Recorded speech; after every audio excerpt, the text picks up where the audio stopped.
परमेश्वर के वचन में क्या शक्ति है? सृष्टि की प्रक्रिया को विज्ञान कभी भी स्पष्ट नहीं कर सकता। भला कौन सा विज्ञान जीवन के रहस्य को समझा सकता है? यह सिद्धांत निराधार है कि परमेश्वर ने संसार की रचना करते समय पदार्थ का सृष्टि नहीं किया।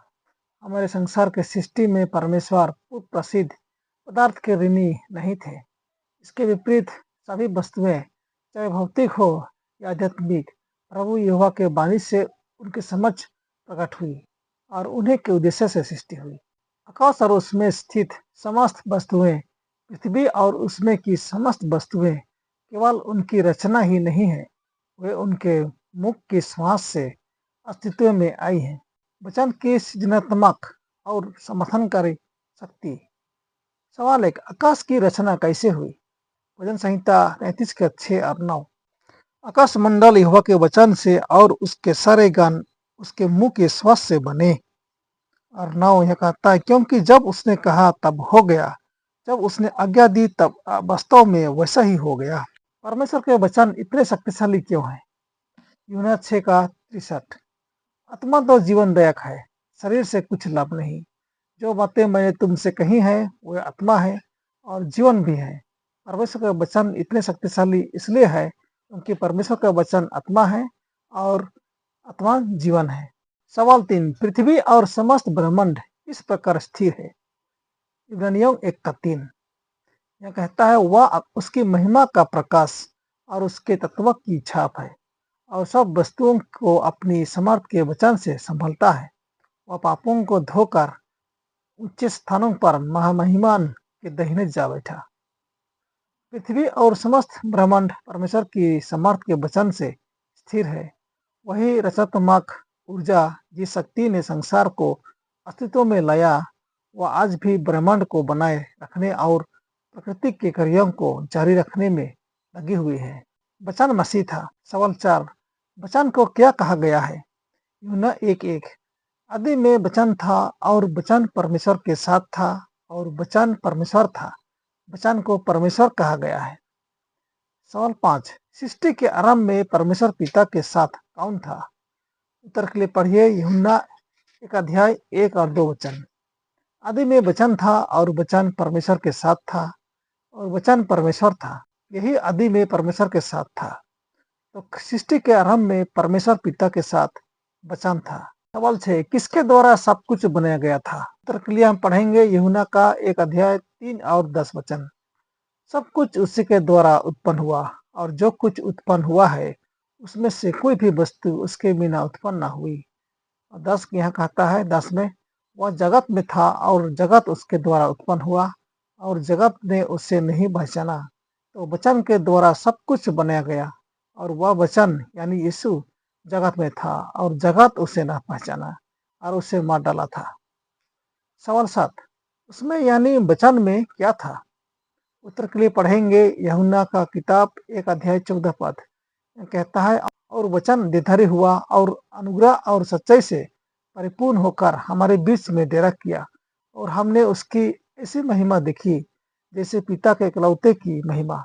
मसीह अर्थात वचन परमेश्वर का एकमात्र पुत्र अनाथ पिता के साथ था। स्वभाव में, चरित्र में, उद्देश्य में एक मात्र ऐसा प्राणी जो परमेश्वर की सभी योजनाओं और उद्देश्यों में प्रवेश कर सकता था। सवाल 8, यीशु के वचनों के विषय में क्या कहा गया?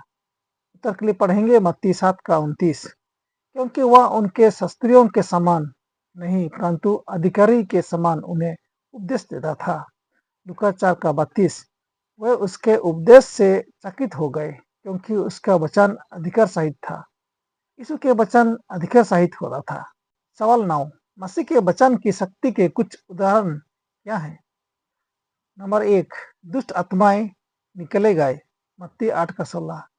और अंजीर के पेड़ सूख गया, मत्ती 21 का 18 से 20 पढ़े। फिर नंबर 3 में आंधी थम गई, मरकुस का 4 36 से 41 में आप पाएंगे। फिर नंबर 5, बीमार चंगे हुए, लुका 7 का 2 से 10 पढ़े। फिर हम नंबर 6 हम देखते हैं, मारे हुए जी उठे, पहला यूहन्ना 11 का 43 और 44। सवाल 10, उसके अनुगामियों द्वारा कहे गए उसके वचन की शक्ति की कुछ उदाहरण। नंबर 1, चट्टान से पानी निकला, गिनती 20 का 7 से गिरा। फिर नंबर 2, सूरज और चांद स्थिर खड़े हुए, यूसुफ का 10 का 12 से 14।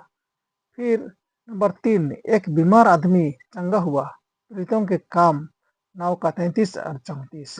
फिर नंबर 4, एक स्त्री जी उठी, प्रीतों के काम 9 का 36 से 41।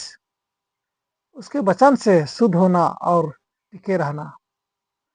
सवाल गरा, हम पाप से कैसे शुद्ध होते हैं? उत्तर के लिए पढ़ेंगे भजन संहिता 119 का 9।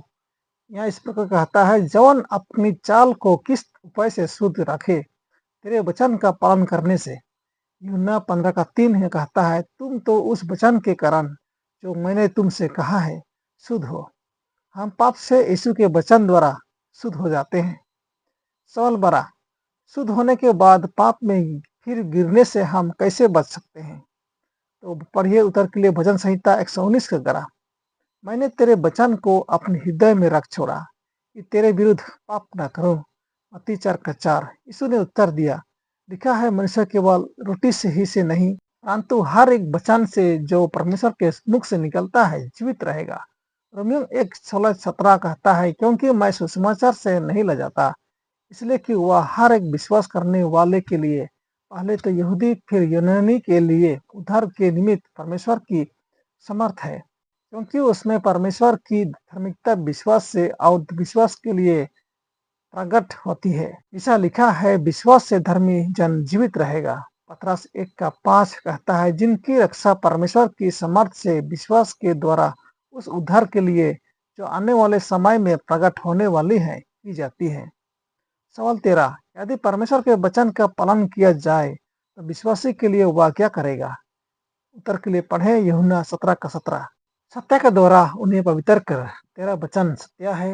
यदि परमेश्वर का वचन का पालन किया जाए तो विश्वासी को वह सत्य के वचन द्वारा उन्हें पवित्र करेगा। परमेश्वर आपको आशीष दे। आमीन।